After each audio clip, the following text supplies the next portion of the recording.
আজ আমরা দেখব নওশাদ সিদ্দিকীর সেই বিশেষ বক্তব্য, যেখানে তিনি তুলে ধরেছেন গত 5 বছরে তিনি কি কি কাজ করেছেন ভাঙড়ের জন্য। সরকারি তিনি 3 কোটি টাকার প্রতিটি খরচের হিসাব তিনি সরাসরি জনগণের সামনে তুলে ধরার চেষ্টা করবেন বলে আশ্বাস দিয়েছেন। তো চলুন আমরা একসাথে শুনি এবং বুঝি কিভাবে এই অর্থ ব্যবহার করা হয়েছে ভাঙড়ের মানুষের জন্য, তার কর্মকাণ্ডের প্রভাব কি বলতে চেয়েছেন নওশাদ সিদ্দিকী সেটা জানার চেষ্টা করি। তো চলুন ভিডিওটি কথা না বাড়িয়ে শুরু করি।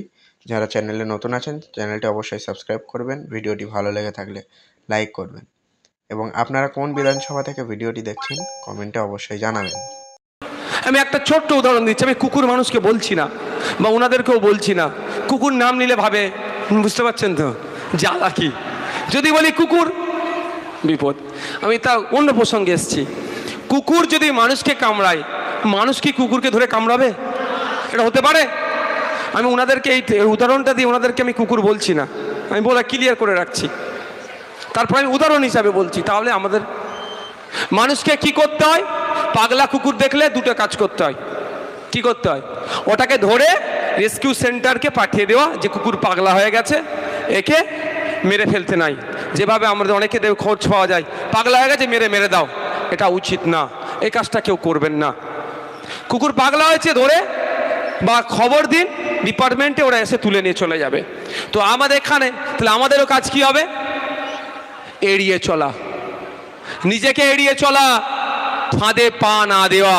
সময় আসবে চুপচাপ গিয়ে যেখানে ছাপ দিলে আপনার অধিকার অক্ষুণ্ণ থাকবে সেখানে দেবেন। আমাদের জাহাঙ্গীর ভাই কম অত্যাচার করেছে, কম লোভ দেখিয়েছে। পোলেহাটের নেতা, জিজ্ঞাসা করুন, এক পোলেহাটের নেতা আছে, এই আছে, এ বেচারি কোনো দোষ করেনি। আমাকে বারাইপুর কোর্টে যখন তুলেছিল দেখতে গিয়েছিল, আমি বারণও করেছিলাম, যতবার তোলে দেখতে আসে, আমি আসবে না তোমরা, ধরে জেল খাটিয়েছে। আমাদেরকে আটকাতে পেরেছে? এখানে যারা বসে আছি, আমরা যারা বসে আছি স্টেজে, ম্যাক্সিমাম নেতৃত্বকে ধরে জেল খাটিয়েছে। আটকাতে পেরেছে? আমরা ওই তত্ত্বে বিশ্বাসী, প্রয়োজনে আমরা পিঠ পেতে দেবো। তো আমরা যে লক্ষ্য নিয়ে এসেছি, সমাজ ব্যবস্থা পরিবর্তন করব, সেই লক্ষ্যে আমরা অবিচল থাকব। তাই বন্ধুগণ, একটা অভিযোগ আমার প্রতি দিচ্ছে, কি দেওয়ার তো কোনো জায়গা নাই, সেটাই আমি নাকি কাজ করতে পারিনি। আর আমি কি উত্তর দিচ্ছি? ধৈর্য হারা হবেন না। আমি 5 বছরের জন্য এমএলএ হয়েছি, আমি দল চেঞ্জ করে পালিয়েছি নাকি ভাই? আপনাদের বিশ্বাস আমি ভেঙেছি? আস্থাকে আমি নষ্ট করেছি? আর নষ্ট করবো না। আমি বলেছি, আজকেও বলছি যে এবার বাইরের মাইকটা চালিয়ে দাও ভাই।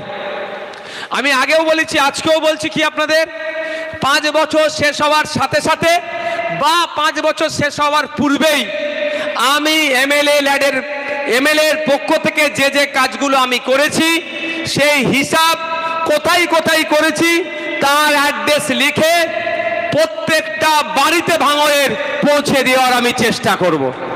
অসুবিধা হবে কারো?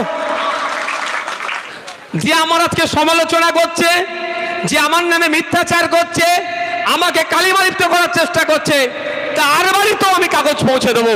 ওই কাগজে যদি ভুল থাকে সেটা পড়ে আমার ভুলটা পাবলিককে সে বলবে। আর যদি বাড়িতেই না পৌঁছাতে সবার পারি, তারপরে আমি একটা অপশান কি রেখেছি, প্রতিটা বুথে বড় বড় ব্যানার করে টাঙিয়ে দেব। মানুষ, ওই বুথের মানুষ দেখে নেবে নওশাদ সিদ্দিকী কি করেছে না করেছে। আপনাদেরকে একটু জানিয়ে রাখি, এমএলএ টাকাটা কিভাবে পাই।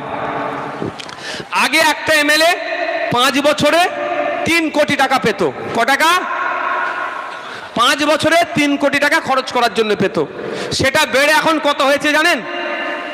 5 বছরে 3.5 কোটি টাকা, অর্থাৎ 50 লাখ টাকা বেড়েছে।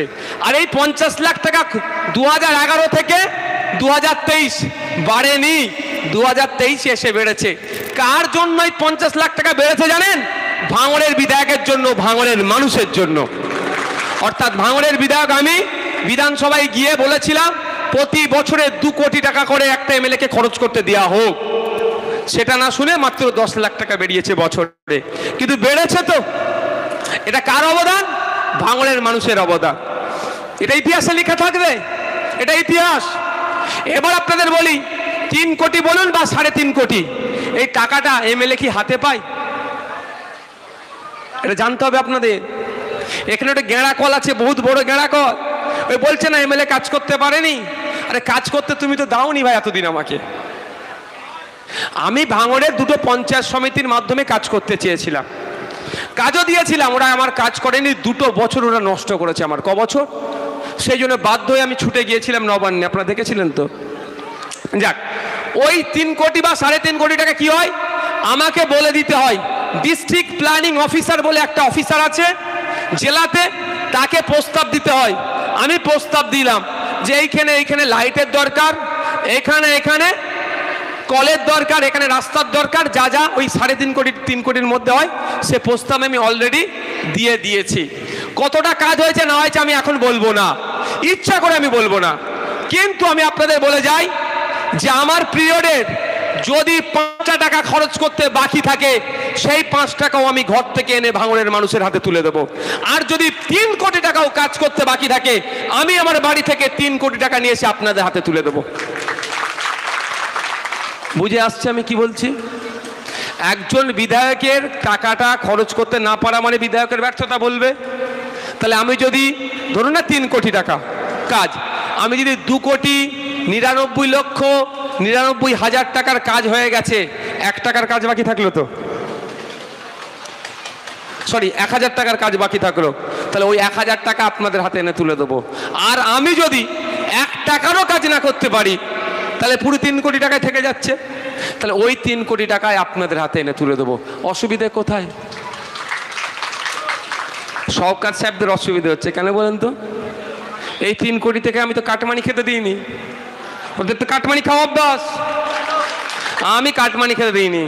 আমি অন্য গল্প হবে না, ও কাজ মানুষের ট্যাক্সের টাকা মানুষের সাথে হবে, কোনো কাটমানি খাওয়া যাবে না।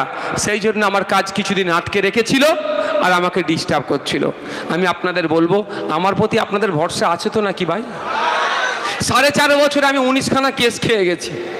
আমি পালিয়েছি সিটডাড়া বিক্রি করে। এই ভরসাটা আছে তো? কেন পালাইনি? একদিকে আমার পরিবার, আমার বড় ভাইজান, বুঝতে পারছেন কি করবে। দ্বিতীয় হচ্ছে আমার রুচি মানে বুঝতে পারছেন। তৃতীয় হচ্ছে আপনাদের ভালোবাসা, আস্থা। আপনারা ভালোবাসা আস্থা দিয়ে আমাকে এমন করে ঘিরে রেখেছেন, বারবার আমি আপনাদের কাছে পরাজিত হওয়ার জন্য প্রস্তুত আছি। একদিকে মন্ত্রিত্ব, টাকা, মিথ্যা মামলা, হিংসা, আর উল্টো দিকে ভাঙড়ের মানুষের আস্থা ভালোবাসা। আমি ভাঙড়ের মানুষের আস্থা ভালোবাসাকে বারবার গ্রহণ করব, ওদের মন্ত্রিত্ব, টাকা, মিথ্যা মামলাকে বারবার আমি বর্জন করব। পেরে উঠতে পারছে না, কি করছে? প্রথম গুন্ডামস্তানকে দিয়ে আটকানোর চেষ্টা করেছে, পারেনি। পুলিশের একটা অংশকে দিয়ে মিথ্যা মামলা টামলা করে আমাদের আটকানোর চেষ্টা করেছে, পারেনি। মিথ্যা মামলা দিয়ে মামলার ভয়ে যাদেরকে জয়েন করাচ্ছে, তার আগের দিনে বলছে ভাইজান এই ব্যাপার, আমার দোকান বন্ধ করে দেবে, ভাইজান আমি টোটো চালাই, অটো চালাই, বন্ধ করে দেবে, কি করব? আমি বললাম কি করব মানে, তুই যে আগে উনার সামনে দাঁড়িয়ে ঝান্ডাটা ধরে নে, জিজ্ঞাসা করবেন। আমি ভাই রাজনীতি করতে এসেছি আমার পার্টিকে বাড়ানোর জন্য নয়, মানুষের মুখে রুজি রুটি তুলে দেওয়ার জন্য। আর আমার পার্টি করার জন্য যদি রুজি বন্ধ হয়ে যায়, আমি কি করে বলবো তোর অটো বন্ধ হয়ে যাক, তুই আমার পার্টি কর? আমি ওই নোংরা রাজনীতি করি না। আমি বলেছি ভোটটা আমার দিকে দেবে তো? বলতে ও বলতে ভাইজান আসলে আগে যে ঝান্ডা ধর, অন্তত তুই অটোটা চালিয়ে খাবি। আবার আপনাদের বলি, ভয় দেখিয়ে নিয়ে গিয়েছিল, একটু ভয় পেয়ে গিয়েছিল, গিয়ে দেখছো তো আমাদের থেকে ওরা বেশি ভয় খেয়ে আছে। ভেতরে ঢুকে দেখেছে আমাদের থেকে বেশি ভয় খেয়ে আছে, আমার স্টেজেই আছে, ওদেরকে লাঠি মেরে চলে এসছে। আমার ভাই গিয়েছিল, ভাই ফিরে এসছে, তো বরণ করার দরকার নেই। কি গো, কি বলো জাহাঙ্গীর ভাই? আমার ভাইকে ভয় দেখিয়ে নিয়ে গেছিল, আমার ভাই ফিরে এসছে, তার জন্য আলাদা করে ফুলমালা পতাকা ধরাতে হবে নাকি? হবে নাকি? ও ঘরের ছেলে ঘরে ফিরেছে, একটু ভয়ে চলে গিয়েছিল, কিন্তু ও গিয়ে দেখছে কি, ওরে বাবা, আমি ভেবেছিলাম যে আমরা ভয়ে আছি বলে একটু যেই শেল্টার পাই, কিন্তু ধমকানো চমকানোটা এসার মানে পাহাড় একটা আছে, পাহাড়ের ওপারে খাদ আর খাদ, বুঝতে পেরেছে? সেই জায়গায় দাঁড়িয়ে আছে। তাই আপনাদের বলবো যে আপনারা অযথা কারো কথায় আপনারা বিশ্বাস করে ফেলবেন না। আপনার প্রতি আপনাদের ভরসা আছে।